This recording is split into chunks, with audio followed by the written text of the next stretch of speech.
Donald Trump. Mexico will pay for wall. 100%. U.S. Republican presidential candidate Donald Trump has insisted Mexico will pay for a border wall 100% in a major immigration speech. He told a cheering crowd in Arizona that he would secure the border and left open the possibility that millions of illegal immigrants be deported. Hours earlier, he met Mexican President Enrique Pena Nieto but said they had not discussed financing the wall. The president later insisted he had told Mr. Trump Mexico would not pay.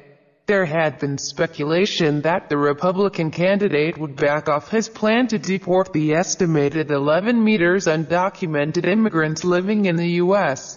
In his speech in Phoenix, there were conflicting signals about this. He said their fate was not a core issue and that deporting criminal aliens would be the priority. "We will treat everyone living or residing in our country with great dignity," he said. But later he struck a more uncompromising note when he added, "Anyone who has entered the United States illegally is subject to deportation. That is what it means to have laws."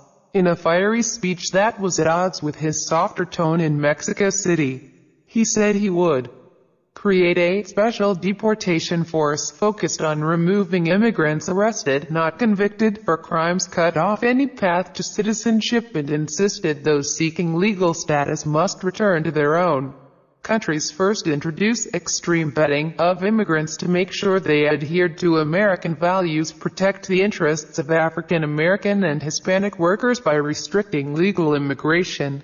Numbers get tough on people who overstay their visas, making them subject to deportation. No softening by Trump. James Cook, BBC News. Phoenix. Attacks on illegal immigrants have been central to Donald Trump's campaign and key to his popularity with a section of the American public. But the Republican is trailing Hillary Clinton in the polls and he needs more support from minorities, including the country's 55 million Hispanics, if he is to have any chance of winning. For a very short time, that problem seemed to explain his trip to Mexico City to meet the president and preach friendship. The softening of Donald Trump didn't last long. By the time he got to Phoenix, the candidate's rhetoric had hardened dramatically. He promised to deport 2 million criminal aliens in his first hour in office, warned that millions more would be subject to deportation, and restated his signature pledge to build that beautiful wall. This was not the policy pivot that many were expecting, and that many think Mr. Trump needs if he is to keep his presidential dream alive. Mr. Trump said it was the right of the U.S. to choose immigrants that we think are the likeliest to thrive and flourish and love us. Elaborating on that idea, he said his extreme vetting would involve an ideological test for immigrants applying to live in the U.S. Applicants will be asked for their views about honor killings, about respect for women and gays and minorities, attitudes on radical Islam, he said. Mr. Trump, a New York hotel developer, stormed to an unlikely victory in the Republican primaries partly due to his tough talking on immigration. And in Phoenix he vowed to protect the interests of Americans who he said lose out to new arrivals. "We have to listen to the concerns that working people, our forgotten working people, have over the record pace of immigration and its impact on their jobs, wages, housing, schools, tax bills, and general living conditions," he said. He accused his Democratic rival Hillary Clinton of wanting to grant amnesty to undocumented immigrants and of advocating open border policies.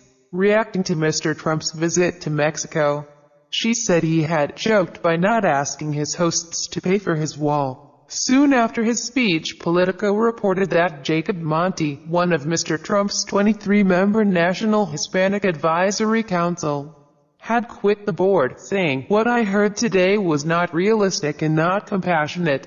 Another supporter, Alfonso Aguilar, president of the Latino Partnership for Conservative Principles, also told Politico he may withdraw his backing, later tweeting that he felt disappointed and misled. Mr. Trump was not the only one to depart later in the day from the cordiality of the joint press conference in Mexico City, amid an outcry that he had invited such an unpopular figure to Mexico. President Pena Nieto said some of Mr. Trump's policies posed grave threats to his country.